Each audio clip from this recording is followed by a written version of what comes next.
right, Broncos fans, welcome inside Capel Arena for this edition of the Pigskin Press Talk. It is the postseason edition, and the Broncos, they're back in home. They're getting ready to fly away, though, to Mississippi because they are CIAA champions. And next up on the docket is a meeting with Delta State, the 2 seed in the NCAA Division II regional tournament.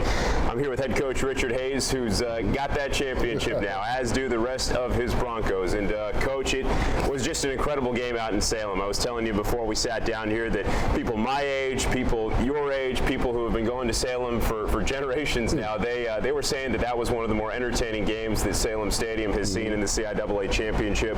31-28, Broncos beat out Chowan University on a last-second field goal from Elton Andrew, 43 yards, and it had plenty of room to go as well as he put it right through the uprights. And Coach, it feels like just a game that we have to almost just break down from start to finish. That first quarter had most of the scoring in the game. 21-14, I believe, was the score after the first 12 minutes. And you guys being a defensive team, a team that rode your defense most of the year, that necessarily didn't feel like the type of quarter you wanted to play right out of the gate, but then you had to adjust from there.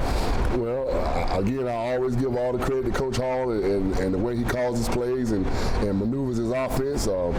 He did a great job in the first half, 300 yards and 17 first downs, man. That's typically not Bronco defense, but we went in, talked about it, made the corrections we needed to make, and we came out and we outscored them 17-7 in the second half, and we won the CIAA championship. Crazy. And, we've seen some of those videos emerge from locker rooms of championship games. I can think of, Cam Newton rallying his Auburn team at halftime to go and win the national championship back in the day. And sometimes there's that guy that steps up in the room. Sometimes everybody's coming together at halftime. But what was that moment like, if you can give us a little peek behind the curtain of a speech that went down, or just kind of a realization moment of, hey, we got to go figure it out in the second half? Well, we were only down 7 points at halftime, so it wasn't any need to panic. Defensively, we talked about the option game and stopping the option with the quarterback and going back to our rules of dive, quarterback pitch. Everybody has a responsibility, and we need to make sure our guys understood that.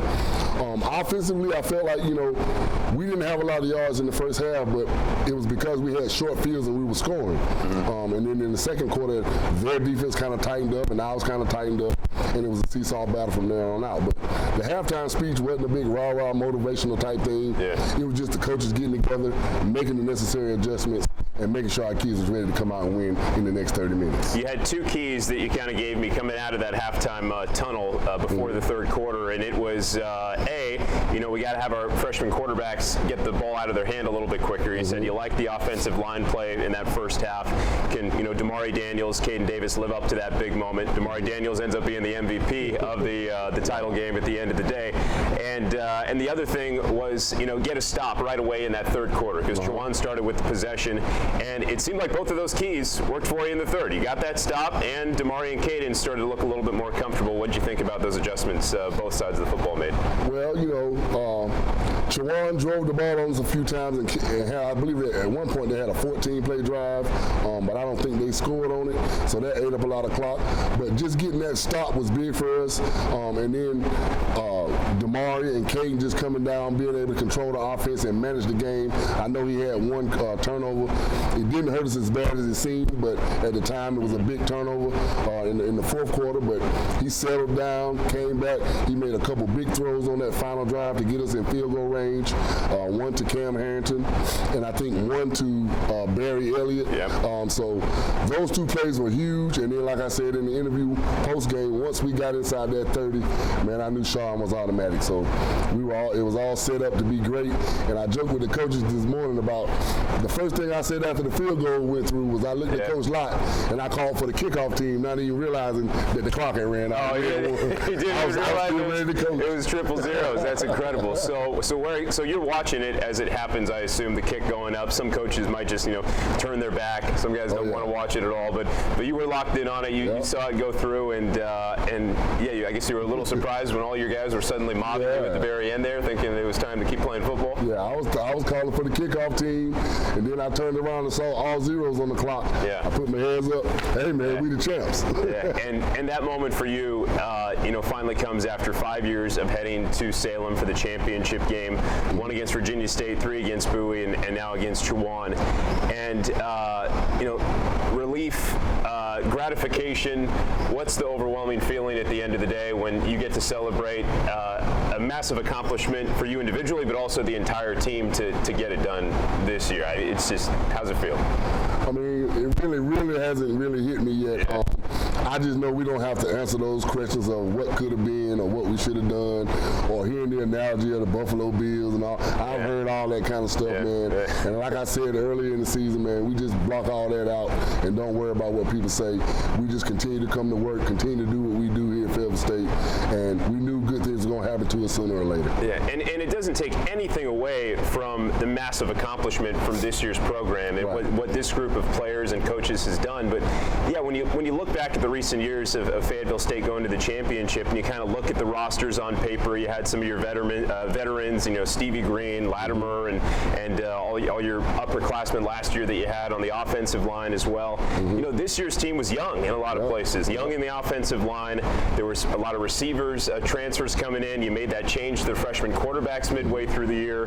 Howard Fegan's coming in as an offensive coordinator. There was a little bit of acclimation to get with the coaching staff as well. You only have a 10-week window to get it all done. This is not, a full calendar, a year-round process. So when it ends up being this team, the one that ends up winning the CIAA, how do you contextualize that after 5 years of all the players that you've coached and all the great talents that have been at this university? Well, first of all of those guys that we're talking about played a huge role in where we are today. That senior class, that class from 2017, man, we've had 14 or 15 coaches come through here within that time span. All of them have went on to get jobs at other places. Some of them became head coaches. And it's just, man, for us to finally realize that our goal and our dream did come true, it was just overwhelming, man. And I wanted to shed a tear. And I was just so excited for the players when they were all jumping around, throwing their helmets up in the air. And I'm always trying to be in control of the whole situation. And at that moment, I realized I had no control. Just let them go and enjoy it because, this is what they worked for the last 16 weeks. You count preseason camp, 10 straight weeks or 11 straight weeks of competition, and then for it to end with that moment, man, it was great. Couple of players that just stand out to me that I feel like we should feature here. One of them I ran into right after the game. I ran into Kenny Merritt. He's one of those guys that has been with you from start to finish, 2017 on to 2022. Please do mention if there's a couple others involved along with Kenny, but the sigh of relief from him. He got to see this whole thing from start to finish. Incredibly proud of him to get this moment. And what do you think that meant to those guys that have been with the program for so long? Well, Kenny Merritt, Brandon Barnes-Brown, Karan Blunt, who didn't get to play this year. He had a medical red shirt. He was injured. He got hurt last year in the homecoming game and hadn't been able to recover fully from that. Those three guys in particular were the last of that 2017 class. They came in here. They had been to 3 or 4 straight with themselves, and barring injury, Brandon was out 1 year with an injury in 18. Kenny redshirted in 17. But those guys have been with me since the beginning of this thing, and they believed in me. They believed in this program and the process. And just to see them get it, they finally get it on their, actually it's their 6th year at Fayetteville State, man. And those three guys being somewhat the leaders of the team, I'm just so happy for them, man. I'm just so happy for them. And Elton Andrew, it's worth talking a little bit more about him. Your kicker who booted through the 43-yarder to win the conference title. We had Elton on the show, goes by Sean, for his teammates and everybody on the show a few weeks back. And just a remarkable backstory and the time commitment he takes to all sorts of different things. Air Force ROTC, has a 3-year-old son, Grayson. Football, he even works a server job at night to help get additional income. It's crazy the life that he has. And one of the things he said is, I want to be able to have my son grow up and let him know that even though he doesn't really know what's going on right now, that I was a good kicker in college. And now we got televised evidence of him kicking a field goal to win a conference title game. And he's just another one of those veterans that you have to be immensely proud of. And boy, in that moment, to kick one through, I don't know how he does it. That's massive pressure to deal with, and he did it. Well, he's not had his typical type of year that he would like to have. Yeah. I think he was around 50% this year in kicking field goals. But there has never been a time in the game when I called field goal that I didn't believe he could hit the field goal. You know, we've had some operational mishaps and some things. A couple of them have gotten blocked throughout the year. But he's always been positive, and he always believes that he can make any kick that we send him out there for, and I believe it as well. So I'm really proud that he had that moment, and I was able to share that moment with him, and that moment equated to us being CIAA champions. Yeah, if you've seen the kick, it was good from 43. It would have been good from 50, maybe 55. It had a lot of air underneath it, and it was right through the middle of the uprights. Where's the trophy at right now? Does everybody get to hang out with it for a day, kind of like the Stanley Cup? Does it get passed around? How's it work? Well, actually, I had it in my office. I told the team a few weeks ago that if we ever got the CIAA championship trophy, that I was going to take all those runner-up trophies down and hit them with a sledgehammer.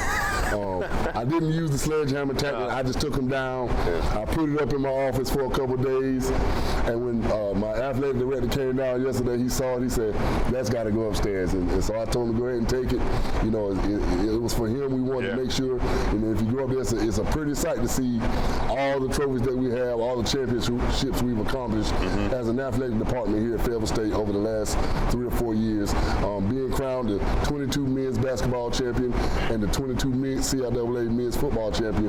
Those two trophies, along with Coach Turner, Coach King Coleman, and everybody else that's contributed to the championships, man, it's a beautiful sight to see. Yeah, we might have to start building some new cases here around Capel Arena pretty soon. If they keep racking up, we got bowling and all those on one side. Might need to build another case on the other side of the gym. Let's quickly look forward to what's to come this week. Saturday, you guys are taking a flight Friday morning out to Mississippi to take on Delta State. They are the 2 seed in the regional tournament that you guys will get ready for.